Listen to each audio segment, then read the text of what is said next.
Dear students, आज हम class 8th के साइंस के chapter 3 synthetic fibre and plastics के बारे में सीखेंगे।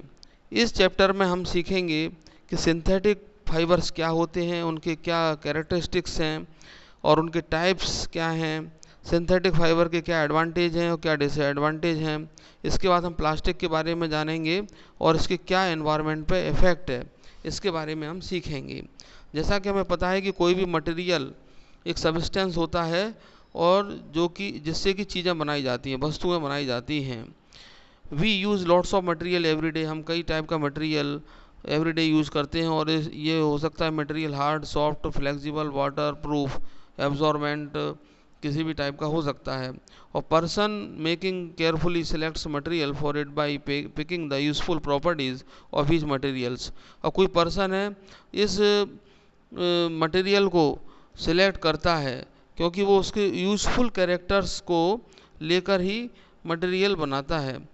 और आज की डेट में हम जो है कई प्रकार के कपड़े पहनते हैं, जैसे कि पैंट, शर्ट, कोट, ईटीसी। और where do the raw materials for these clothes come from, हम इन कपड़ों को जो पहनते हैं इसके लिए मटेरियल हम कहाँ से लाते हैं। Are some of our cloth object synthetic, how are they made, क्या हम जो कपड़े पहनते हैं उनमें से कुछ सिंथेटिक हैं और कैसे बनते हैं। Clothes of the distant past were made from organic materials, clothes जो हैं एक प्रकार के ऑर्गेनिक लिविंग मटेरियल्स यानी सिंथेटिक मटेरियल्स के भी बने होते हैं।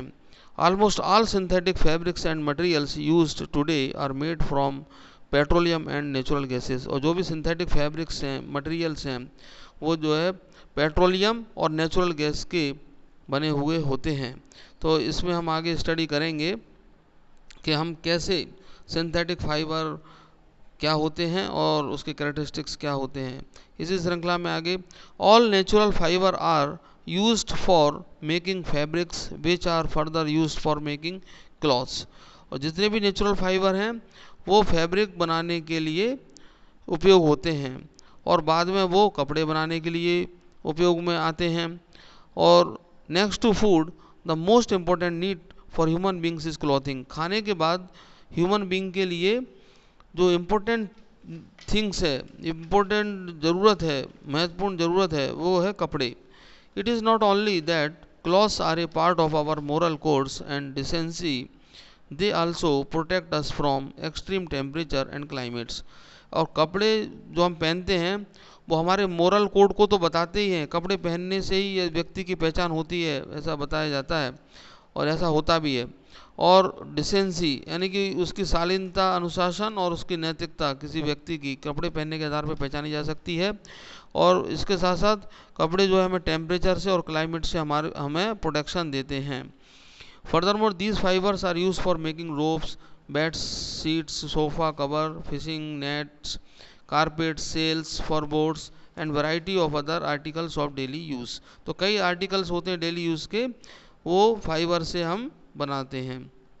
However, the demand for fibers and fabrics is so large that natural fiber are insufficient to fulfill it, क्योंकि जो फाइबर हैं और फैब्रिक्स हैं इसकी डिमांड दिन प्रतिदिन बढ़ती चली जा रही है, तो नेचुरल फाइबर्स पर्याप्त नहीं होता है इस डिमांड को पूरा करने के लिए। To meet this demand scientist have develop artificial fibre, तो इस डिमांड को पूरा करने के लिए साइंटिस्ट ने आर्टिफिशियल फाइबर को डेवलप किया है, जो कि पेट्रोलियम प्रोडक्ट्स और कोल को रॉ मटेरियल से प्राप्त होता है। कोल्स और पेट्रोलियम को रॉ मटेरियल के रूप में लेते हुए आर्टिफिशियल फाइबर का डेवलपमेंट किया गया है। These artificial fibre are commonly called synthetic fibre और मैन मेड फाइबर्स, और ये आर्टिफिशियल फाइबर हैं इसको सिंथेटिक फाइबर और मैन मेड फाइबर कहते हैं। व्हाट आर सिंथेटिक फाइबर्स, अब हम जानना की कोशिश करेंगे कि सिंथेटिक फाइबर क्या होते हैं। Before we answer the question let us consider simple example. इन एग्जांपल्स को आप देखिए, इसमें पेपर क्लिप्स को जोड़ के इसमें एक रिंग बनाई गई है, दूसरे में बीट्स जोड़ी गई हैं और एक लॉन्ग चेन बनाई गई है। इस बीट्स वाली चेन में ये आपको एक एक यूनिट दिखाई दे रही है, ये 1 यूनिट, 2 यूनिट, 3 यूनिट, इस तरह से कई यूनिट मिलकर के एक पूरी चेन बना रहे हैं। और इसी तरह से पेपर पेन है, इसमें कई पेपर पेन मिलके एक पूरा एक रिंग फॉर्म लॉन्ग चेन बना रहा है। तो try to recall the uniform pattern found in a necklace of bead joined with the help of thread, और try to join a number of paper clips together to make a long chain as in figure 3.1 B. Is there any similarity between the two? क्या आपको इन दोनों में कोई similarity दिखाई दे रही है? पहले में तो हमने रिंग बनाई है, नेकलेस बनाते हैं जैसे, उसके बीट को ज्वाइन करके with the help of thread, धागे की सहायता से। और नंबर ऑफ सेकंड में बताया गया है पेपर क्लिप्स को टुगेदर लॉन्ग चेन के में रख दिया गया है। तो क्या इनमें कोई समानता है? In both the cases they form a long chain starting from simple things such as a bead और ए पेपर क्लिप्स। तो इन दोनों ही केसों में हमें ये दिखाई दे रहा है कि लॉन्ग चेन है, और ये सिंपल थिंग से, यानी कि जैसे कि इसमें बीड्स हैं और पेपर क्लिप्स, इससे ये बनाई गई हैं। Chemists by careful experiment have found out that natural fiber are made from simple chemical molecule called monomers। तो केमिस्ट ने केयरफुली एक्सपेरिमेंट करके बताया है, यह पाया है कि जो नेचुरल फाइबर हैं वो सिंपल केमिकल मॉलिक्यूल जिनको मोनोमर कहते हैं उनसे बने होते हैं। The word monomer comes from the two Greek words mono meaning one and mer meaning units। यानी कि मोनोमर का मतलब होता है, mono means one and mer meaning unit, यानी एक unit. So a monomer is a simple unit of A given chemical molecules. तो monomer क्या होते हैं? एक सिंपल यूनिट होते हैं, कोई भी एक मॉलिक्यूल दिया गया है उसकी एक यूनिट होता है। For example the monomer in the natural fibre cotton is simple molecule of glucose. तो जो नेचुरल फाइबर है कॉटन, उसमें जो सिंपल मॉलिक्यूल है ग्लूकोज है, उसमें ये मोनोमर के तौर पे है। कॉटन में ग्लूकोज मोनोमर है। However in all natural fibres the monomer join in a large number two form a long chain और मॉलिक्यूल कॉल्ड पॉलीमर्स। और ये मोनोमर एक दूसरे से जुड़ जाते हैं और काफ़ी बड़ी लंबी श्रृंखला चेन बनाते हैं, इसको हम पॉलीमर कहते हैं। The word polymer come from two Greek words poly meaning many and mer meaning units, यानी कि बहुत सारी यूनिट्स जोड़ के पॉलीमर कहलाती हैं। जैसे कि आपने इसमें देखा डायग्राम में कि जैसे ये चेन है, इस चेन में एक एक यूनिट मिलके एक लंबी चेन बना रही है। तो ये जो एक यूनिट है ये मोनोमर कहलाएगा, ये मोनोमर कहलाएगा। और जब ये मोनोमर मिलके पूरी एक चेन बनाते हैं इसको पॉलीमर कहते हैं। इसी प्रकार से एक पेपर क्लिप है, इसको हम मोनोमर कहते हैं, मोनोमर। और ये मोनोमर मिलके, कई सारे मोनोमर मिलके पॉलीमर बनाते हैं।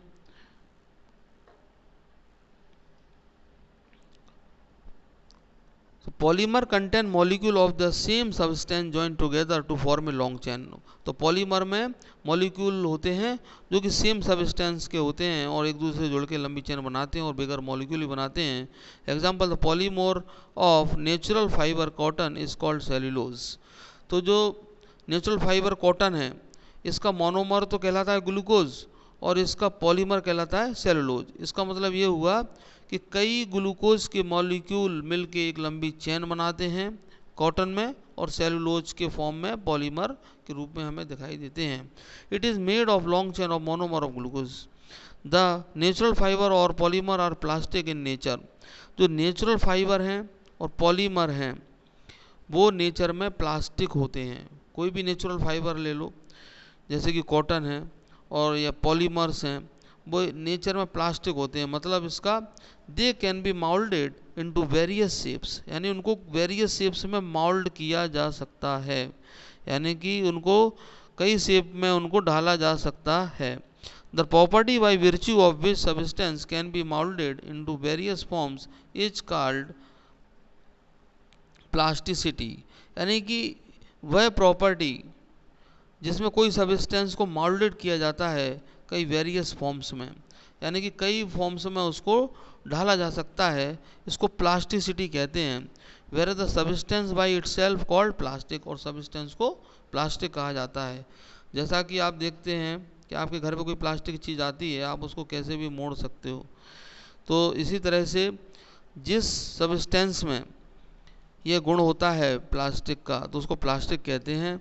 और जिस सब्सटेंस को ढाला जा सकता है वेरियस फॉर्म्स में, that is called plasticity. Chemist have learn to make duplicate nature fibres. अब केमिस्टों ने नेचुरल फाइबर की डुप्लीकेट बनाया। उन्होंने they have learn to combine simple molecules into a long chain of a bigger molecule so as to form an artificial fibers।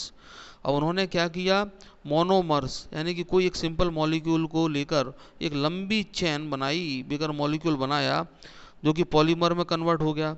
So as to form an artificial fibre, जो कि artificial के form में आ गया। यानी कि आपने ये देखा था कि नेचुरल फाइबर जैसे कि कॉटन में मोनोमर होते हैं ग्लूकोज, और ये पॉलीमर यानी कि कई मोनोमर मिलके पॉलीमर बनाते हैं, वो बनाते हैं एक प्रकार से सेल्यूलोज बनाते हैं। और जब आर्टिफिशियल फाइबर की बात आती है तो आर्टिफिशियल फाइबर में भी इसी टाइप से एक मोनोमर बनाया जाता है और मोनोमर को जोड़ के लंबी चेन बनाई जाती है पॉलीमर्स की। तो आर्टिफिशियल्स एक टाइप से जो नेचुरल फाइबर हैं उसी की डुप्लीकेट्स होते हैं। ये साइंटिस्टों ने इसलिए बनाया क्योंकि नेचुरल फाइबर से हम सभी की पूर्ति नहीं कर सकते, तो एक विकल्प भी खोजना ज़रूरी था कि हम नेचुरल फाइबर के अलावा सिंथेटिक फाइबर का भी यूज करें। तो these artificial fibre are called synthetic fibre और मैन मेड फाइबर्स। तो इनको सिंथेटिक फाइबर कहते हैं क्योंकि मैन मेड होते हैं। The process by which artificial fibre are made from simple molecule is called polymerisation. तो वह प्रोसेस जिसके द्वारा आर्टिफिशियल फाइबर्स को बनाया जाता है सिंपल मॉलिक्यूल से, दैट इज कॉल्ड पॉलीमराइजेशन। अब हम इसमें कुछ इंपॉर्टेंट डेफिनेशंस हैं, इनको जानना ज़रूरी है। जैसे कि monomer, the simplest molecule in A polymer is called monomer. Polymer में कोई जो सिंपलेस्ट मॉलिक्यूल होता है, 1 यूनिट होती है, that is called monomer. Polymer, the product formed by the combination of a large number of monomer is called polymers. तो लंबी chain जो कि मोनोमर के कम्बिनेशन से बनती है, that is called polymer. Plastic, a material which can be easily moulded into various forms is called plastic. सीख चुके हैं हम पहले ही। Plasticity, the property of material by which it can be moulded into various forms is called plasticity. तो ये जो property है मटेरियल की जिसके द्वारा उसको मोल्डेड किया जा सकता है, उसको ढांचे में डाला जा सकता है वेरियस फॉर्म्स में, that is called plasticity. Types of synthetic fibres. Synthetic fibres की क्या क्या टाइप्स हैं, अब हमें इसमें स्टडी करेंगे। सबसे पहले रेयॉन और आर्टिफिशियल सिल्क। रेयॉन का नाम तो आपने सुना ही होगा। अब rayon you have learned in class 7 that silk was discovered in China and was kept in A closely guarded sector for secret for a long times. Fabrics obtain from the silk were very costly. तो silk जो है काफ़ी costly होती है, but it is beautiful texture of silk fascinated everybody. तो ये लेकिन ये सुंदर भी दिखाई देता है टेक्सचर में। Attempts were made to make silk artificially. अब अटेम्प्ट किए गए, उसके प्रयास किए गए कि सिल्क को जो है आर्टिफिशियली बना लिया जाए। Towards the end of the 19th century scientist were successful in obtaining a fibre having property similar to that of silk. तो 19th century के एंड में साइंटिस्ट को सफलता मिल गई जो कि सिल्क की प्रॉपर्टी की सिमिलर था fibre. Such A fibre was obtain by chemical treatment of wood pulp. This fibre was called rayon और आर्टिफिशियल सिल्क। तो इस टाइप के जो फाइबर है जो कि वुड पल्प यानी कि लकड़ी का जो गूदा होता है उसके केमिकल ट्रीटमेंट से प्राप्त होता है, तो इस फाइबर को हम रेयॉन और आर्टिफिशियल सिल्क कहते हैं। यानी कि रेयॉन को जो है लकड़ी के गूदे के केमिकल ट्रीटमेंट से प्राप्त किया जाता है। The raw material for the production of rayon is pure cotton और वुड सेलुलोज। जो रॉ मटेरियल होता है रेयॉन के प्रोडक्शन के लिए उसको वो जो है प्योर कॉटन होता है या वुड सेलुलोज भी उपयोग कर सकते हैं। Rayon is sometime called regenerated fibre because it is produce by modifying the natural fibres. इसको रीजेनरेटेड फाइबर भी कहा जाता है रेयॉन को, क्योंकि यह जो है नेचुरल फाइबर का मॉडिफाइंग होता है, क्योंकि इसमें वुड सेलुलोज और प्योर कॉटन दोनों ही नेचुरल फाइबर हैं और इनको हम जो है आर्टिफिशियल में कन्वर्ट करने जा रहे हैं, तो इसको हम रीजनरेटेड फाइबर कहते हैं। Rayon is not truly N artificial fibre, इसलिए रेयॉन को ट्रूली आर्टिफिशियल फाइबर नहीं कहा जाता है, क्योंकि यह रॉ मटेरियल इसमें नेचुरल फाइबर का उपयोग होता है। However, for all practical purpose, it is included into man-made fiber और सिंथेटिक फाइबर। लेकिन प्रैक्टिकल पर्पज़ के लिए रेयॉन को जो है हम मैन मेड फाइबर और सिंथेटिक फाइबर के तौर पे इंक्लूड करते हैं। Rayon is produce from the natural fibre in the following states. अब रेयॉन का प्रोडक्शन करने के लिए हम नेचुरल फाइबर से कैसे प्राप्त करते हैं, इसके लिए कुछ स्टेप्स हैं, इन स्टेप्स को हम सीखते हैं। जैसे कि नंबर 1, प्योर कॉटन और cellulose is soaked in 30% solution of caustic soda for 3 hours. यानी प्योर कॉटन और सेलुलोज है, इसको हम 30% कास्टिक सोडा के सॉल्यूशन में 3 घंटे के लिए रखते हैं। कास्टिक सोडा तो आपने नाम सुना होगा, सोडियम हाइड्रोक्साइड, उसका 30% सॉल्यूशन, यानी कि हम जो है 30 ग्राम्स कास्टिक सोडा लेंगे और उसको हम 70 ml पानी में मिला देंगे, तो ये 100 टोटल हो गया और इसका जो सॉल्यूशन होगा वो 30% होगा। 3 घंटे के लिए हम प्योर कॉटन इसमें सोक करके यानी कि इसमें भिगो के रख देते हैं। The caustic soda solution is then removed and the product is gently warmed with carbon disulphide. और जो कास्टिक सोडा होता है सॉल्यूशन, इसको 3 घंटे के बाद में हम अलग कर देते हैं और ये जो प्रोडक्ट होता है उसको हम जेंटली यानी जल्दी से जेंटली वार्म करते हैं, यानी कि उसको थोड़ा सा गर्म करते हैं with carbon disulphide. Carbon disulphide एक केमिकल है, उसके साथ हम गर्म करते हैं। The product so formed is called cellulose xanthate. अब जो प्रोडक्ट से प्राप्त होगा कार्बन डाइसल्फाइड से रिएक्शन कराने के बाद सेलुलोज ज़ैंथेट कहलाता है। Cellulose xanthate is again dissolve in caustic soda solution. फिर सेलुलोज ज़ैंथेस को हम दोबारा से डिजॉल्व करते हैं कास्टिक सोडा सॉल्यूशन में। When it forms another products commonly called viscose solution. और ये सेलुलोज ज़ैंथेट जब कास्टिक सोडा में डिजॉल्व किया जाता है तो ये विस्कस यानी गाढ़ा सॉल्यूशन बनाता है। इस सॉल्यूशन को केयरफुली फिल्टर करते हैं और इसमें से इम्प्योरिटीज़ यानी अशुद्धियाँ इनसॉल्युबल यानी कि जो अशुद्धियाँ घुलती नहीं हैं सॉल्यूशन में, उन अशुद्धियों को फिल्टर करके हटा दिया जाता है। The viscose solution is then slowly pass through spinneret placed in the bath of dilute sulphuric acid. और ये विस्कस सॉल्यूशन है, इस सॉल्यूशन को हम जैसे ये डायग्राम में दिखाया गया है, इस डायग्राम में विस्कस सॉल्यूशन को हम स्पिन रेट में से होके गुजारते हैं। जैसे ये स्पिन रेट है, विस्कस सॉल्यूशन यहाँ से डाला जाएगा तो ये यहाँ से गुजारा जाता है स्पिन रेट में होके।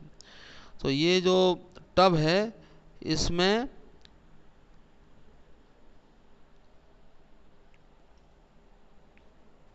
Sulphuric acid, dilute sulphuric acid रखा गया है और स्पिन रेट इसी में भी रखा गया है। तो viscose solution is then slowly pass through a spinneret placed in the bath of dilute sulphuric acid. The viscose hardens to form a very fine filaments. अब ये जो विस्कस सॉल्यूशन जब स्पिन रेट से निकलता है तो बहुत ही fine filaments बनता है। The filament is then bound on a spool.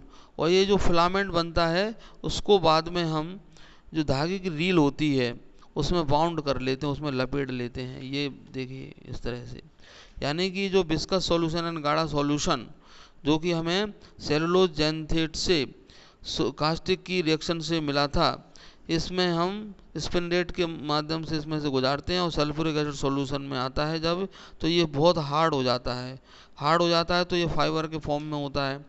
इस फाइबर को हम जो है रील के धागे, रील में इसको जो है लपेट लेते हैं, वाइंडिंग कर लेते हैं। अब यूजेस ऑफ रेयॉन।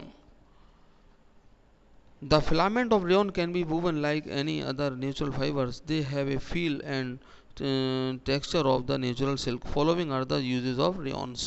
जब रेयन बनाया जाता है और इनसे कपड़े बुने जाते हैं इनके फाइबर से, तो ये ऐसे जैसे कि सिल्क होता है इस तरह का फीलिंग होती है। और यूजेस क्या है रेयन के? Long filaments of rayon are used for making reinforced automobile tyres. यानी कि जो ऑटोमोबाइल के जो टायर होते हैं कठोर, उनको बनाने में इसका यूज करते हैं। Rayon filaments are blend with wool in the manufacturing of carpets. Carpets होती हैं उसमें रेयन फिलामेंट्स को वूल यानी ऊन के साथ मिक्सअप करके बनाया जाता है। Number 3, rayon filaments are blended with cotton to make smooth silky cloth which can be use for making bed sheets. और रेयन फिलामेंट्स का यूज ब्लेंड कर मिक्स किया जाता है कॉटन के साथ, और स्मूथ सिल्की क्लॉथ यानी कि बेडशीट बनाई जाती हैं उससे। नायलॉन, अब जो सेकंड फाइबर है आर्टिफिशियल फाइबर नायलॉन।